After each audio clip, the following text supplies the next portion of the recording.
Fala, meu povo! Tudo bem com vocês? Eu sou a professora Valéria, leciono Geografia para o Ensino Fundamental 2. E estou aqui para dar uma dica de como estudar Geografia. Bora lá?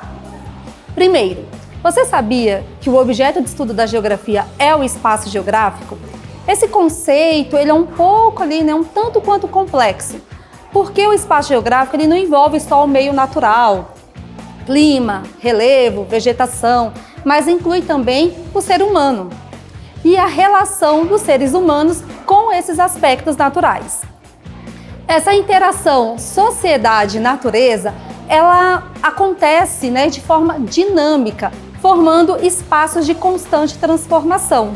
Ao longo do desenvolvimento do pensamento, do conhecimento geográfico, vários pensadores, naturalistas, professores, os nossos primeiros geógrafos, eles foram desenvolvendo conceitos que eu vou compilar de forma simplificada para que você possa utilizar na hora de estudar os acontecimentos, os fenômenos geográficos.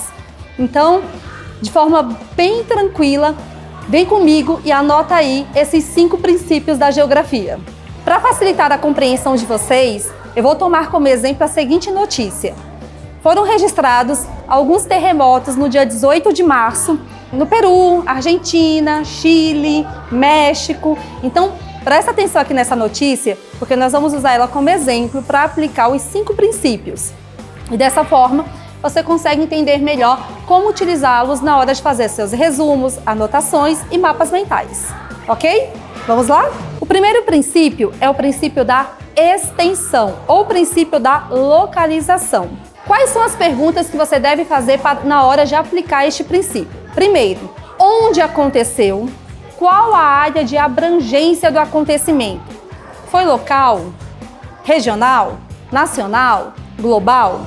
No caso dos terremotos, se vocês forem localizar esses países citados na notícia no mapa, vocês vão perceber que todos eles estão localizados no continente americano e na costa oeste da América, o que leva a gente para um outro ponto. Todos eles estão localizados também numa região chamada de Círculo de Fogo do Pacífico, que é uma área de intensa atividade tectônica, onde nós temos limites entre placas tectônicas, um choque ali entre placas tectônicas, ok? O segundo princípio é o princípio da casualidade. Neste princípio, você vai entender as causas desse acontecimento, desse fenômeno. Para isso, você deve fazer as seguintes perguntas. O que levou a este acontecimento? O que provocou este fenômeno? Então, nós já sabemos que nesse caso foram os movimentos das placas tectônicas. Então, aqui a gente também pode utilizar o quê?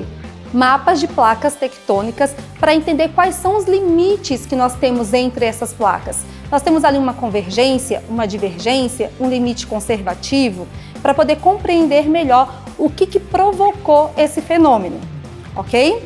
O terceiro princípio é o princípio da conexidade. Esse está relacionado com as consequências, tá? Então a gente precisa entender quais são as consequências desses fenômenos. No caso do fenômeno analisado aqui, que é o terremoto. A gente tem que entender que os acontecimentos, os fenômenos, eles nunca acontecem de forma isolada.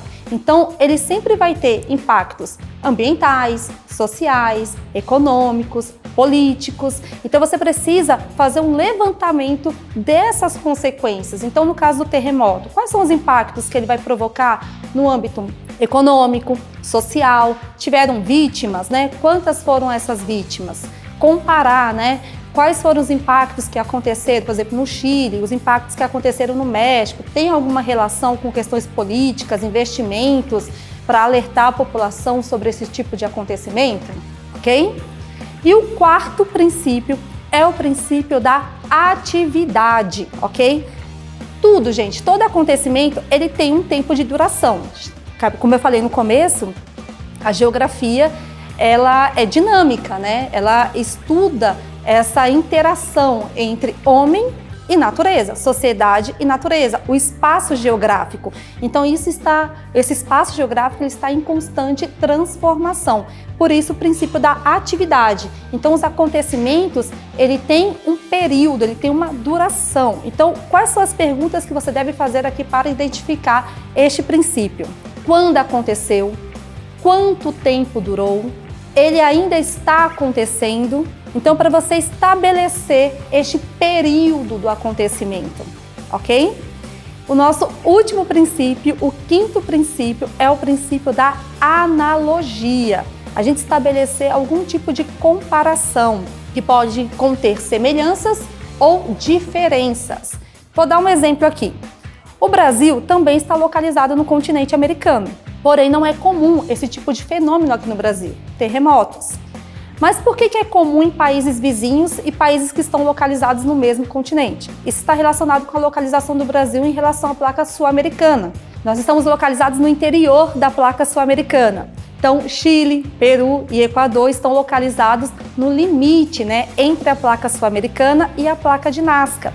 E ali está acontecendo uma convergência, as placas estão se chocando. Por isso que é comum esse tipo de fenômeno nesses países e no Brasil não. Então, nós estabelecemos, a partir dessa analogia, algumas semelhanças e diferenças para tentar compreender melhor esse fenômeno. Pessoal, eu sei que eu falei demais, mas calma, vamos recapitular? O primeiro princípio é o princípio da extensão, localização. O segundo é o princípio da causalidade, as causas do fenômeno, do acontecimento. O terceiro, da conexidade, estabelecer relações, conexões. O quarto é o princípio da atividade, tempo, duração. E o quinto princípio, o da analogia, estabelecer uma comparação. Agora que vocês já estão craques, sabendo tudo, meu desafio para vocês é: pegue um acontecimento recente ou um conteúdo que está sendo trabalhado em aula e aplique esses 5 princípios para estabelecer, fazer ali um resumo, um mapa mental, uma anotação, e para você conseguir navegar ainda mais por esse mundo maravilhoso da geografia. Pessoal, muito obrigada pela atenção. Revejam o vídeo se necessário, já que ele foi um pouquinho longo. Agradeço aí a atenção de vocês. Beijos e até a próxima. Tchau, tchau!